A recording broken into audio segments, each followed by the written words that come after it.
Anyone who talks a great deal about religion has a hard time of it not being mistaken for a preacher. A preacher is a person who tells people, including himself, what they ought to do in order to improve themselves and the world. And there's a place for this kind of thing, for within limits, our behavior and our circumstances can certainly be improved. But the limits are rather small. For the permanent gains of human reason and kindness, of moral effort and social concern, are palliatives rather than solutions to the great basic problems of being sensitive and alive. They redecorate the interior, but don't repair the fundamental structure of the house. It isn't that they're unimportant. Small, relative, limited gains are never unimportant. Often enough, they represent immense effort and skill, and it would be simply ungracious and unfeeling to minimize them. Think of the energy and devotion of medical men, which has increased our average life expectancy from 45 to 65 years. 20 years is a long time. Until it becomes the accustomed matter of course, or until it begins to run out. Or think what this same devotion has done to get rid of physical suffering, which is again the most marvelous relief. Until this relief in turn becomes the norm, and free from the struggle with physical agony, the mind becomes aware of the torturing potentialities of anxiety. Sometimes it seems that every victory over fear and pain simply opens up new and subtler depths of suffering, as if man were by nature a self-tormenting animal, or as if pleasure and pain were the inevitable terms of sense experience, changeable in form, but never in presence. Perhaps it's true that part of the very zest of life lies in fighting endlessly against a limitless element of evil, just as the fun of, say, playing cards lies in pitting one's wits interminably against the element of chance brought in by repeated shuffling of the pack. Yet perhaps this isn't a good comparison, for the physical and emotional shock of evil and suffering is hardly in the same class as mere disorder. It has a virulence and a bite so intense that men often wonder if the game's worth the candle, especially when it seems that in the end the victory will go to the side of destruction. For it's pretty cold comfort to believe that despite the inevitable destruction of the individual, the race or life itself will go on and on, if not here, then on other planets, in other galaxies, remotely forever. Remote is the word, for to the extent that living organisms are individuals and feel as individuals, this is other life. Each organism faces its death and destruction alone. And in this apparently final and solitary defeat, others are strangely helpless and far off. It's against this totally unavoidable eclipse of the individual that the gains of science and ethics seem so small. And this is all the more so when the whole trend of moral philosophy has been to stress the value of the individual, and thus to make every man more and more conscious of his individuality. In this sense, moral concern seems to hinder as much as it helps. The Christian and Western conscience revolts at the callousness of other cultures, at the way in which Indians and Chinese have let millions starve as a matter of course. But this Christian pity for others is rooted in the most intense awareness of oneself. It is the realization that others are living selves just as I. And this realization, this valuation of the individual person, ever more intensifies the sensation of being an individual, and ever more magnifies the problem that, to all outward knowledge, the destiny of each and every individual is destruction. Indeed, sympathy and love for the individual is an emotion so poignant and so apparently hopeless that our culture is in many ways trying to withdraw from it, accustoming ourselves to the statistics of violence so as to be able to think of Belsen and Hiroshima without going insane. And with our technical powers, this is a very, very dangerous kind of insensitivity. But what's the alternative? For most thoughtful people, it seems to be less and less plausible that the individual is an immortal soul, fundamentally impervious to destruction and the ravages of pain. And so to many, it must seem that the intense consciousness of individuality is a luxury we cannot afford, and that sanity requires a swing back to the collectivist mentality, to the feeling that each man lives for the race and not the race for man. Thus one might easily assume that all ideas about the basic unreality of the human ego, so familiar to the student of Eastern philosophy, are part of a general trend towards a collectivist and depersonalized view of man, of, in the Western world at least, a reaction against the Christian valuation of the individual. Yet no one can go at all deeply into Indian or Chinese thought, at its best, without realizing that it seldom idealizes points of view which are extremes, or opposites reactive to each other. And this includes also points of view which are compromises between extremes. Eastern thought is, generally speaking, non-dualistic, which in this case would mean that it regards the individual and collective mentalities as equally beside the point. It isn't, however, quite correct to call this non-dualist position Eastern, for this is too local and geographical. It is, I think, better to call it the standpoint of a certain level of spiritual insight, of religion, or whatever you want to call it, which is in fact universal, however unusual. It is Eastern only in the sense that it appears somewhat more frequently in the Eastern spiritual traditions. Now this is a level of religion which has little, if anything, to do with preaching, with exhortations to change oneself or the world. As I've suggested, it's not against such exhortations. It is not merely indifferent to them. It is in a different sphere. But this is a sphere in which we must be awake and aware if moral and social concern are to have any point at all. It underlies ethical activity in somewhat the same way that space underlies motion. Space does not of itself force one to go left or right, but without space one can do neither. To put it in another way, all concern for human improvement, for growth and positive change, is a matter of time, of hopes and ideals whose realization requires a future.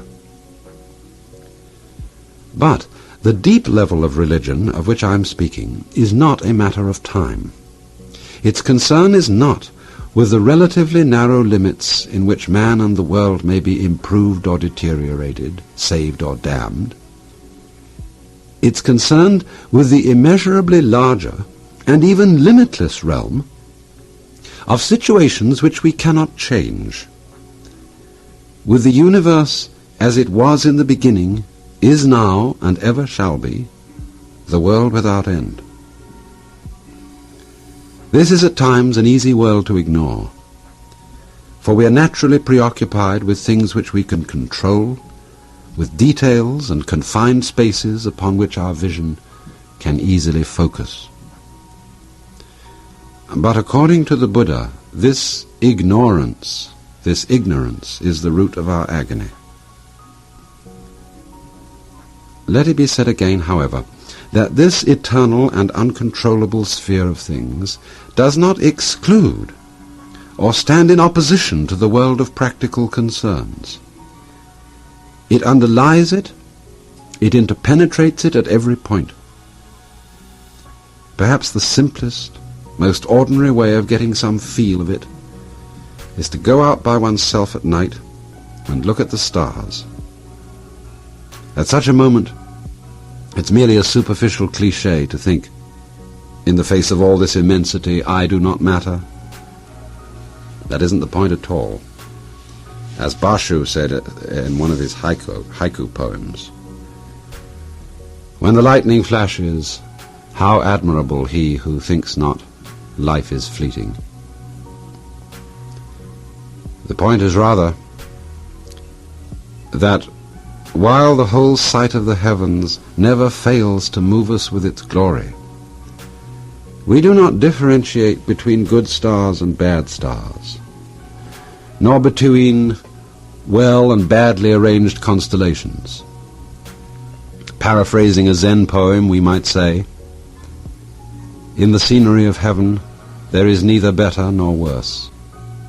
The shining stars are by nature some great, some small. So also when we look at mountains, we do not blame the valleys for being low, nor praise the peaks for being high. The high peak implies the low valley, and vice versa. Furthermore, the scattered constellations, the outlines of mountains, the shapes of leaves and clouds, always strike us as marvelous, and are indeed the very prototypes of our notions of order and beauty. They don't copy or imitate our abstract theories of proportion and design. These are just our feeble attempts to explain why they affect us. On second thought, beauty is not the right word for what we feel in the presence of these things. It's too human, too moral, too good. What we feel is rather holiness, in its ancient sense of the awe-inspiring, the wonderful, the uncanny. From the most remote times, the heavens have given men this weird feeling, and this is doubtless why they have been thought to be the abode of God. Yet this gives a new twist to the old idea that by spiritual insight we find that heaven lies within us. The point being that at a certain level, every human being that lives is also holy. However good or bad, healthy or sick, interesting or dull, every living creature is uncanny, strange, almost other to himself, so that he could say with the psalmist, "Behold, I am fearfully and wonderfully made." For looking within, we confront the same unknown, the same uncontrollable depth of reality into which we gaze outwardly when we look at the most remote regions of space. What's more, on the inner side, the deepest and most unreachable unknown of man is right inside the ego itself, the very root of consciousness and will, of the controller, who is so impossible to control. Tennyson used to evoke this queerness of being an individual by repeating his own name, and the weirdness of I being I so spooked him that he passed into a kind of cosmic consciousness in which he felt the actual identity of the deepest inside of his ego with the farthest outside of the stars. And at that moment, the feeling shifted from the uncanny to a joyous and exuberant certainty that down at the very center he was not Alfred Tennyson, but that, as when the Upanishads say, Tat Tvam Asi, that art thou. Now, unfortunately, all kinds of religious systems make this type of certainty, this cosmic feeling, into a goal which people ought to reach. In this way, it is dragged down into the domain of preaching and into the sphere of time, of something to be produced in the future. All kinds of cults implicitly or explicitly offer this experience as a hope, as a higher state of realization into which you can move or grow in some tomorrow, perhaps with the idea that if only enough people felt this way, the face of the earth would be transformed. But this is a red herring. At this level, religion has nothing to do with transformation. We are looking here at the way things are and always have been, at the secret glory of millions of people who lived and died long ago in what we should call the darkest ignorance. For at this level, religion goes beyond all human standards, which is what Lao Tzu meant when he said that heaven and earth are not humane, and that the sage also is not humane. He sees that behind both the good and the bad of our social existence, there lies the immeasurable wonder of our natural existence.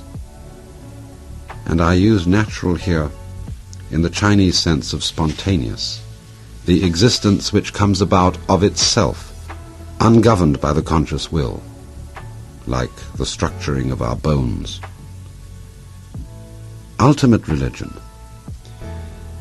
is the recognition that this basic existence is infinitely more miraculous than any achievement of reason or art. The point is put very well in the words of an Arabian Gnostic, Monoemus, known only for this single quotation.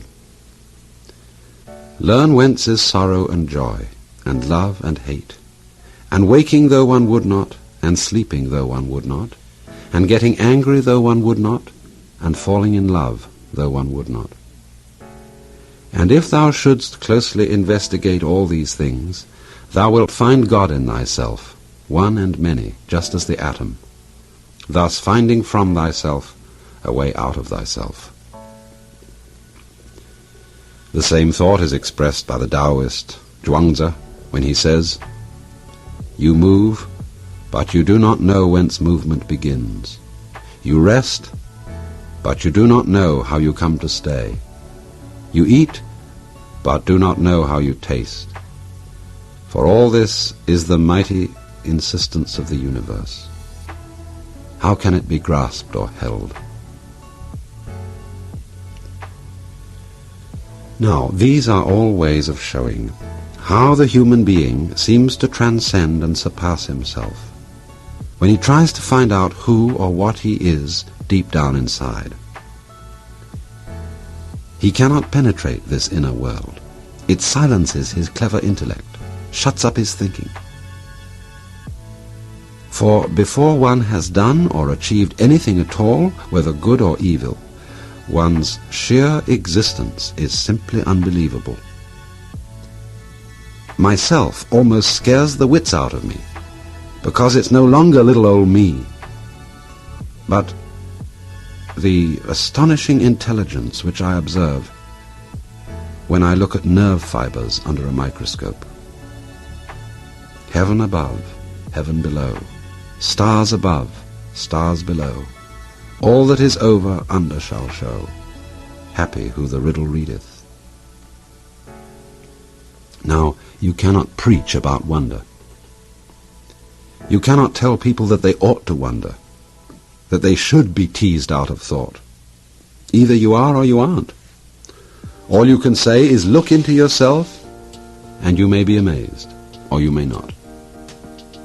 Beyond amazement, you may realize that you are that, or you may not.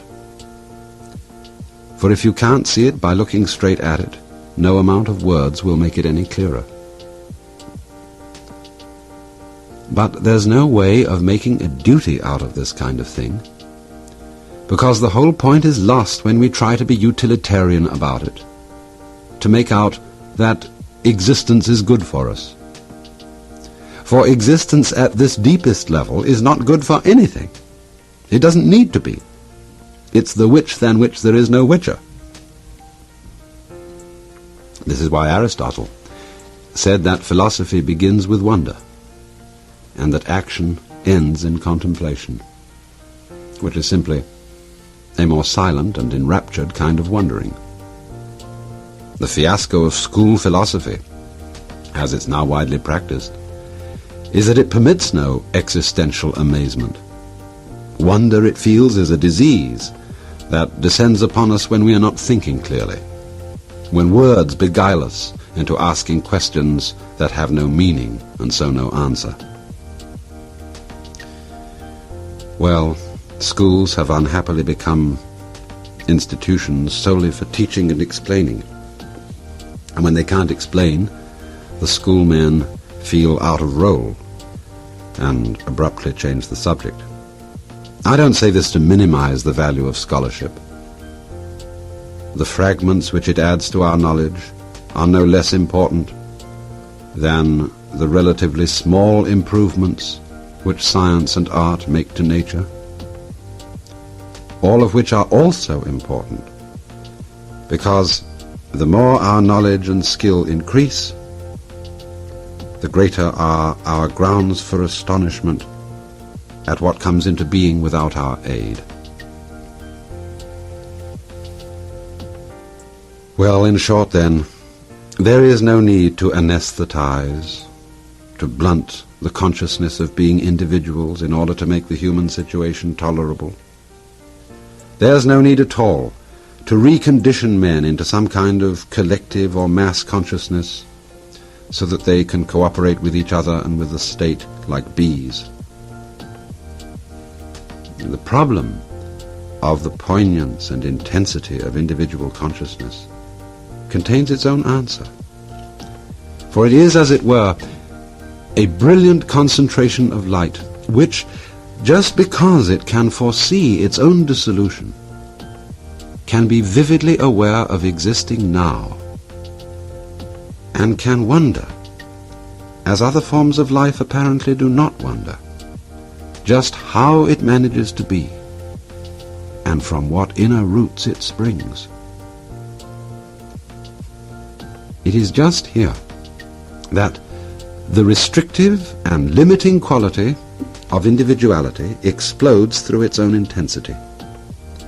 Because, in reflecting upon its own existence, it finds that it's beyond itself, beyond its own understanding and control, and thus as much outside itself as the most distant stars.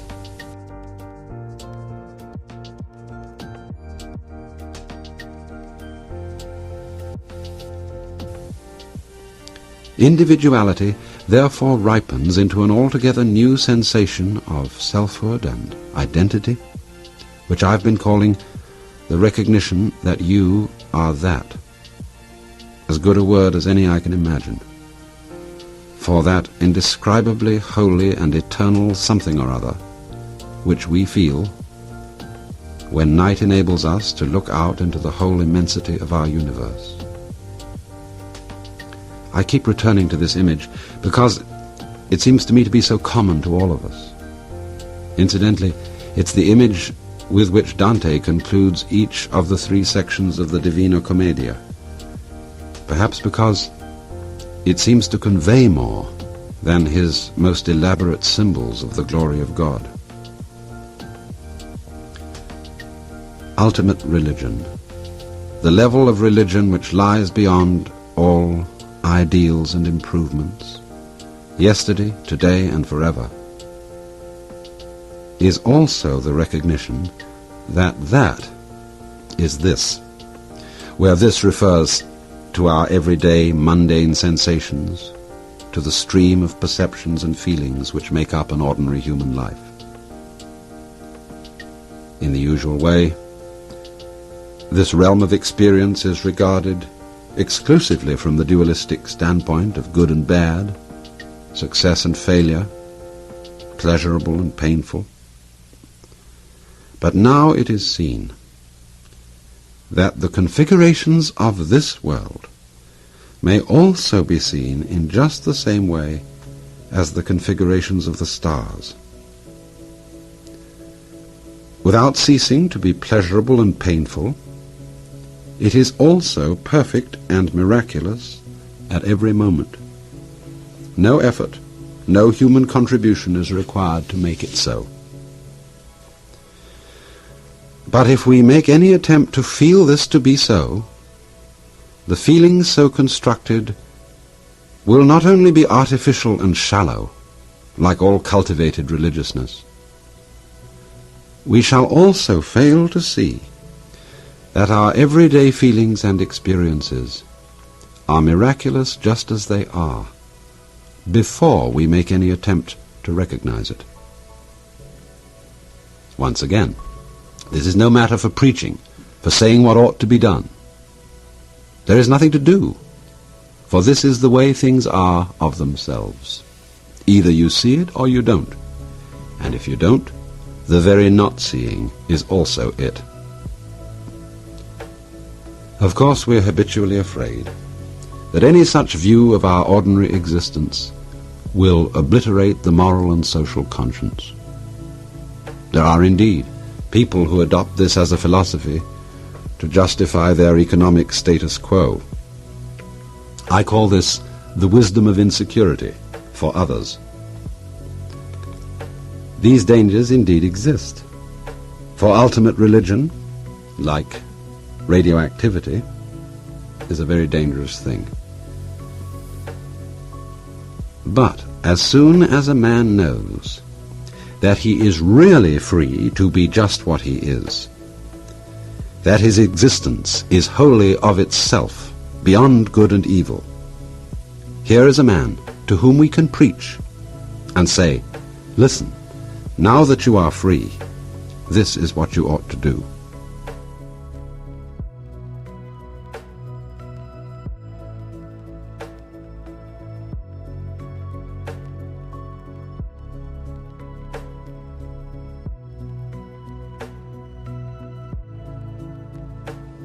There's an old Cornish litany that runs from ghoulies and ghosties and long-legged beasties and things that go bump in the night, good Lord deliver us. And I like to connect it with another saying, which I heard once from a professor of mathematics, Professor Davis at Northwestern, when he said, "It's amazing how many things there are that aren't so." I've been looking again recently at a book which is one of the most important contributions to modern philosophy. Wittgenstein's Tractatus Logico-Philosophicus. And despite its complicated-sounding title and the intricacy of some of the reasoning in it, it's basically an extraordinarily simple and extremely cogent piece of reasoning. And the thing about it that fascinated me so much, and some others, is the astonishing similarity of Wittgenstein's point of view to that of Buddhism in general and Zen in particular. This was also noticed by Paul Wienpaul, who's professor of philosophy at the University of California at Santa Barbara, who once wrote an article on the subject. But let me quote a passage from the end of the book. The solution of the problem of life is seen in the vanishing of this problem. Is not this the reason why men to whom after long doubting the sense of life became clear could not then say wherein this sense consisted? There is indeed the inexpressible. This shows itself. It is the mystical. The right method of philosophy would be this: to say nothing except what can be said, i.e., the propositions of natural science, i.e., something that has nothing to do with philosophy. And then always, when someone else wished to say something metaphysical, to demonstrate to him that he had given no meaning to certain signs in his propositions. This method would be unsatisfying to the other. He would not have the feeling that we were teaching him philosophy, but it would be the only strictly correct method. My propositions are elucidatory in this way. He who understands me finally recognizes them as senseless when he has climbed out through them, on them, over them. He must, so to speak, throw away the ladder after he has climbed up on it. He must surmount these propositions. Then he sees the world rightly. Whereof one cannot speak, thereof one must be silent. I suppose that last sentence is one of the most often quoted passages in the whole literature of modern philosophy, rather reminiscent of Lao Tzu saying, "Those who speak do not know, those who know do not speak." But as one looks over certain illustrations and images in the passage, the student of Oriental philosophy finds them extraordinarily familiar. The idea of throwing away the ladder after you've climbed up on it, that directly parallels the ancient Buddhist simile of the Buddha's doctrine being a raft to cross a river, to cross from the shore of samsara to the shore of nirvana, from life lived, in other words, as a vicious circle, to the life of liberation. It goes on to say, after you've crossed the river, you don't pick up the raft and carry it with you. You leave it behind. And so in the same way, Zen teachers have often made the remark that all the doctrines that the Buddha taught were nothing in a way but obstacles. The doctrine is sometimes likened to giving a child a yellow leaf to stop it crying for gold. And so in the same way, Wittgenstein suggests that the whole task of philosophy is really to get rid of itself. I mean, in rather the same way the task of a doctor is to put himself out of business. Of course, he never succeeds because people keep getting sick. But if he was 100% successful, he'd lose all his patients because they wouldn't be ill anymore. And so in the same way, a philosopher of this kind is very rarely out of business, because there are still always people with what we might call intellectual sicknesses, bothered by fantastic and non-existent problems. And so too we can see another parallel, where he says the right method of philosophy would be this: to say nothing except what can be said, i.e., the propositions of natural science, i.e., something that has nothing to do with philosophy. It's just the same thing when the old Zen masters were asked, what is the fundamental principle of Buddhism? And one of them answered, 3 pounds of flax. What has that got to do with philosophy? What has that got to do with things of the spirit? But you see what it is. It's a perfectly ordinary, everyday remark. I know there was another story rather like this.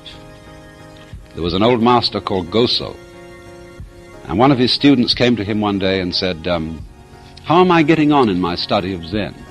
Oh, he said, you're all right, but you have a trivial fault. Well, what's that? You've altogether too much Zen. Well, said the student, if one is studying Zen, isn't it the most natural thing in the world to be talking about it? And the master replied, But when it's like an ordinary everyday conversation, it's somewhat better. Now this may appear at first sight to be a kind of Philistinism. If, in other words, the most spiritual discourse that one can have is "Good morning, how do you do, nice day, isn't it?" does that not reduce all the great speculations of the human intellect, the great quests of human intelligence, to mere prosaic, everyday matters? Well, it depends. You know, extremes often have a deceptive resemblance between each other. Very often, parallels have been drawn between the wisest of men and idiots, or between great sages and children, or between saints and drunkards. For in rather the same way that the highest and the lowest notes of the musical scale are alike inaudible, and yet extremely different, so in a somewhat similar way, the person who's been through the whole thing, the whole quest of wisdom, the whole study of philosophy, ends up deceptively like a stupid man who never heard of philosophy in his life. You know the Zen saying, "When I knew nothing of Buddhism, mountains were mountains and waters were waters. But when I had studied it a great deal, mountains were no longer mountains, and waters were no longer waters. But when I had thoroughly understood the whole thing and arrived at the abode of peace, mountains were once again mountains, and waters once again waters." Something rather similar happens here, because you see, what Wittgenstein is really saying is that there is no problem of life, in the sense in which we ordinarily use that phrase. And that seems an almost astounding affront to our common sense. Life not a problem. We see it as nothing but problems. We regard ourselves in a morning, noon, and night struggle to solve the great problem of existence. And for some people this problem is, why does the universe exist? For other people the problem is, how am I going to get enough to eat? And therefore, when you take it at one extreme or the other, why does the universe exist, or how am I going to get enough to eat? Who can say that life is not a problem? And yet here is this audacious suggestion that what we are bothering about is a ghost. It's something that isn't really there. But you know, when we look at the history of science, we find to what an extraordinary sense science has solved problems by dissolving them. I mean, such things, for example, people have spent years and years and years, hours and hours of thought, trying to invent a mechanical contraption that would be in perpetual motion. Think of the trouble they would save themselves if they'd realized it can't be done. Or they've tried to find a construction for trisecting an angle with a straight edge and compass, and it can't be done. And now it's been proved that it can't be done. And how much trouble would have been saved? Or think again of trying to square the circle. Or imagine, for example, people thinking for centuries that the planets revolved about the Earth because they were encased in crystalline spheres. Now, the funny thing is they knew they were encased in crystalline spheres. Why? You could see right through them. And yet that the whole problem of how the spheres were moved, how there was a primum mobile, an outmost sphere that gave rotation to all the others, has simply disappeared. The spheres are presumed now not to be there at all. And it's much easier to think of the solar system without the spheres. In the same way, people jolly well knew that the planets revolved about the Earth in circles, perfect circles. And it was a considerable shock when Kepler proved that the orbit of Mars was an ellipse.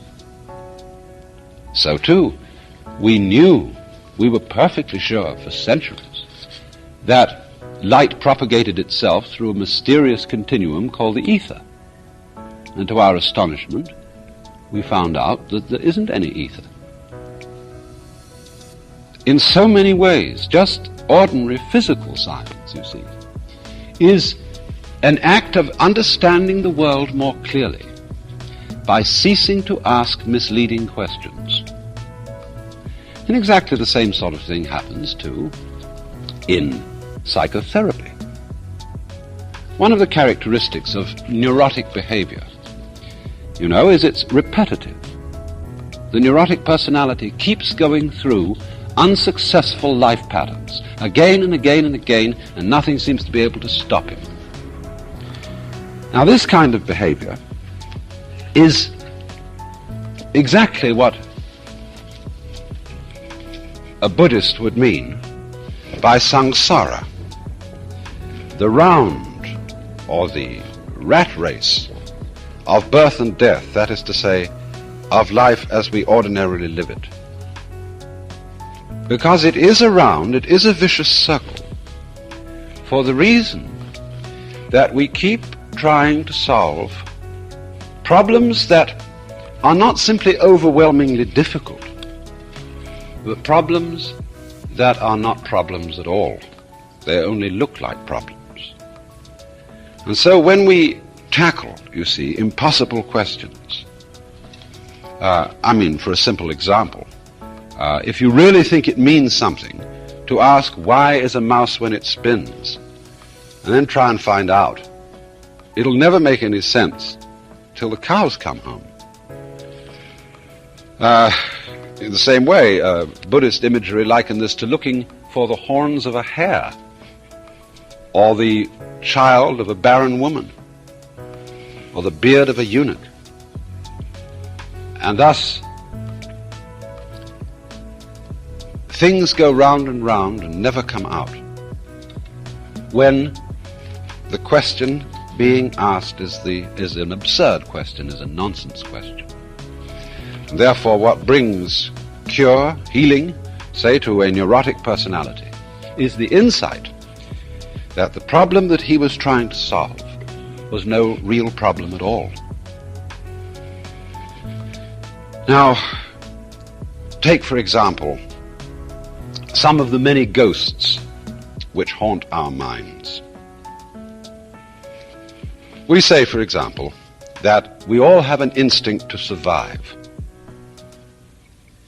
And a lot of people thus treat the problem of life as, how am I to survive? And one might almost be a little cautious about relieving people of this problem, lest they should lose the impetus to go on doing their work. But that also, impetus to go on doing your work, is another ghost. We think we are driven, We think that what we do has these mysterious things behind it. Like, for example, people say, we always make our decisions on the basis of a pleasure principle. We always choose in accordance with what we prefer. And of course, when our choice is limited to alternatives, all of which are rather unpleasant, we choose the lesser evil. Now, what does this actually say? We always choose what we prefer is simply another way of saying we always choose what we choose. For there is no way of showing what it is that we prefer except in the fact that we choose it. See, it's very important simply to keep your eye on what is being done and to describe that. And if you describe it clearly enough and well enough, you will probably find that the ghost of instinct disappeared. Thus, you see, when we talk about an instinct for survival, what is this saying?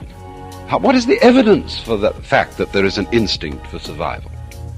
There is no evidence except that, in fact, people survive until they don't. And this is rather odd, because what happens to the instinct for survival when people don't survive? Well, Freud thought he solved this problem by inventing a death wish, a death instinct. But that, too, is something as phony as the survival instinct. And the whole problem is much more simply described if we get rid of both of these ghosts. So, in this way, we find that when we try to explain some kind of behavior, some kind of activity, by supposing that there is a motivating force, a sort of incarnate spook behind the whole thing. What has really happened is that we haven't described what's going on sufficiently clearly. Now this comes out in another way. When we try to describe anything at all and think that we are describing something that, as it were, exists all by itself, like the Cheshire Cat in Alice in Wonderland, whose face just hung all by itself in mid-air. I mean, supposing we draw the Cheshire Cat, and here he is with his big grin, and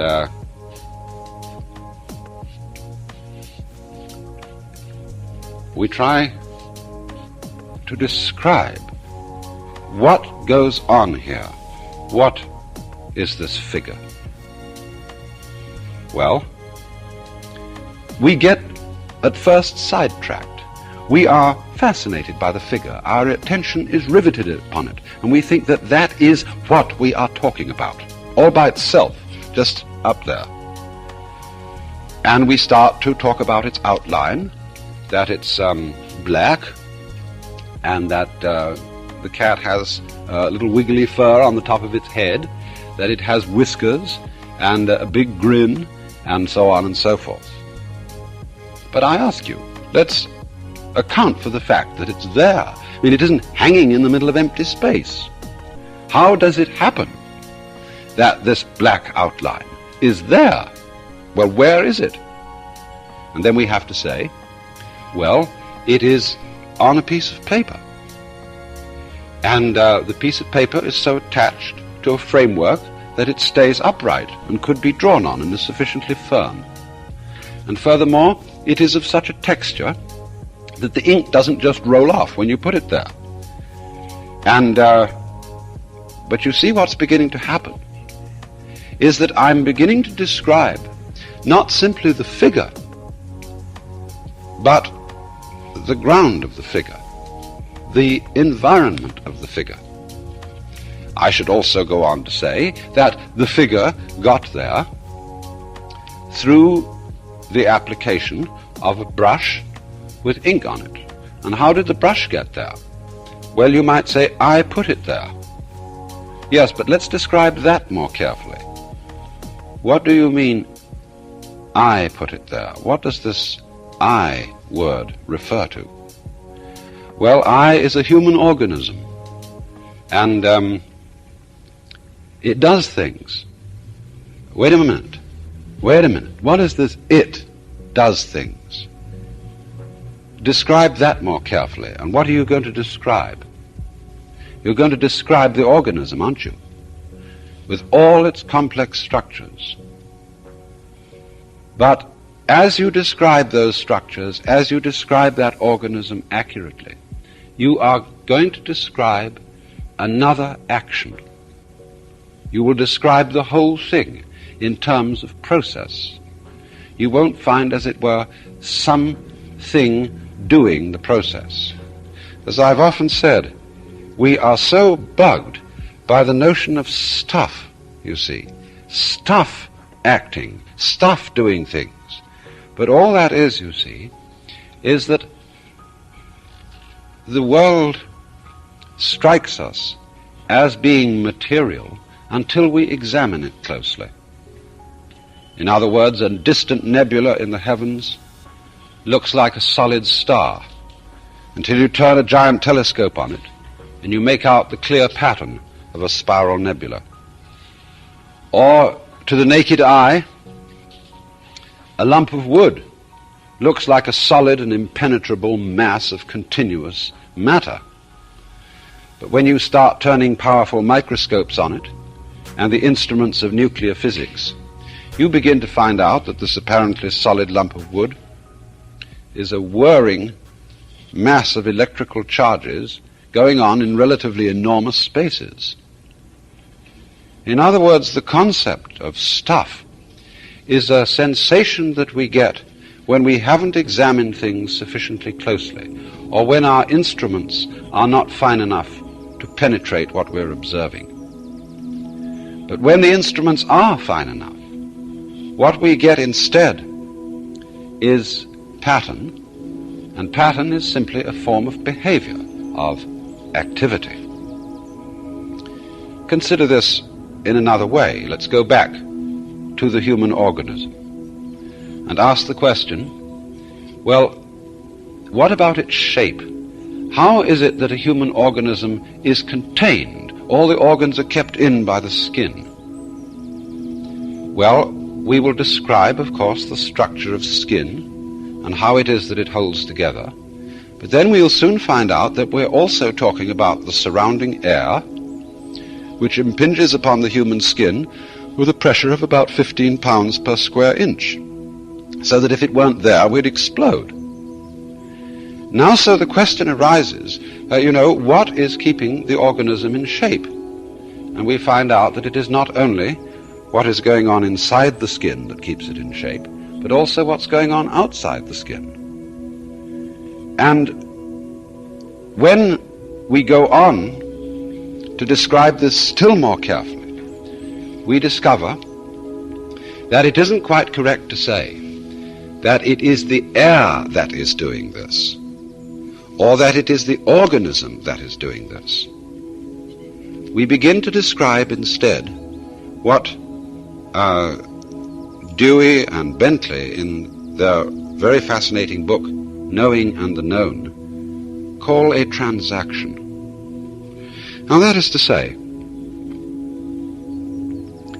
a buyer can't buy unless somebody is also selling.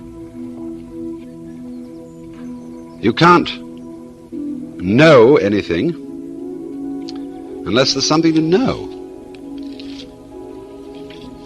You can't eat unless there's something to be eaten. And this fact, you see, is constantly overlooked. That anything in the world, whether it's inanimate or animate, whatever it may be, is there by virtue of being in a transactional relationship, not with something else, but with everything else. In other words, a human being, of course, has ever so many relationships. They're very complicated. And because a person, say we call a doctor, is not only related to his actual work of doctoring, but he may be also a father related to a family, he's a citizen related to a community in other ways than as the doctor, and so on and so forth. And so we begin to imagine him, as it were, apart from his relationships, as a sort of constant, going through all these different relationships, and therefore in some way different from them all. But this, you see, creates a ghost. It creates a being independent of all the different relationships in which he finds himself, when, as strictly speaking, he is inseparable from those relationships, and we can't eliminate them. We can only describe him fully as the entire whole complex. So that, in other words, every organism could be called the behavior of the field or environment in which it is found. Now, this doesn't mean, on the one hand, that the organism is something pushed around by the environment and is completely passive and inert, and that everything that it does is simply a response to external stimulus. Because, in a way, the organism is part of its environment. After all, it is an object, a process in nature, in the cosmos, just as much as everything in its environment. There is really no way of separating the two and saying that one acts upon the other, that the organism, as it were, shoves around the environment, or that the environment shoves around the organism.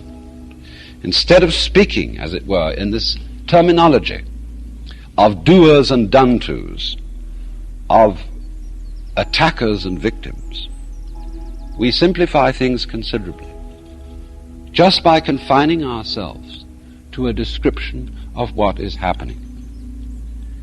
And as we do this, we get a peculiarly clarified picture of the world, without all sorts of ghosts.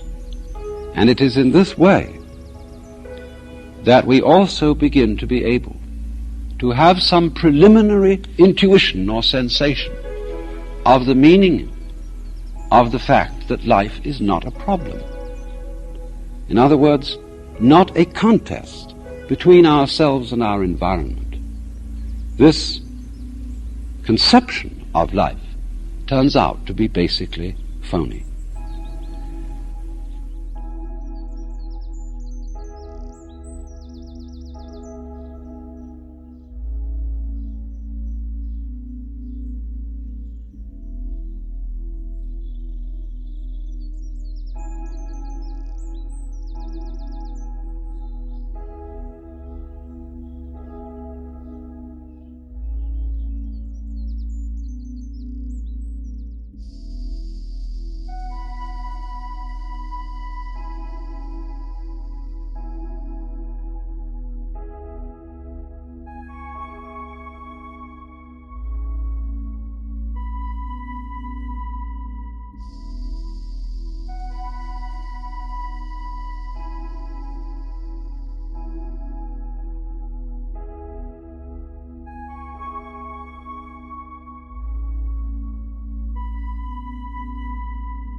Individuality therefore ripens into an altogether new sensation of selfhood and identity, which I've been calling the recognition that you are that.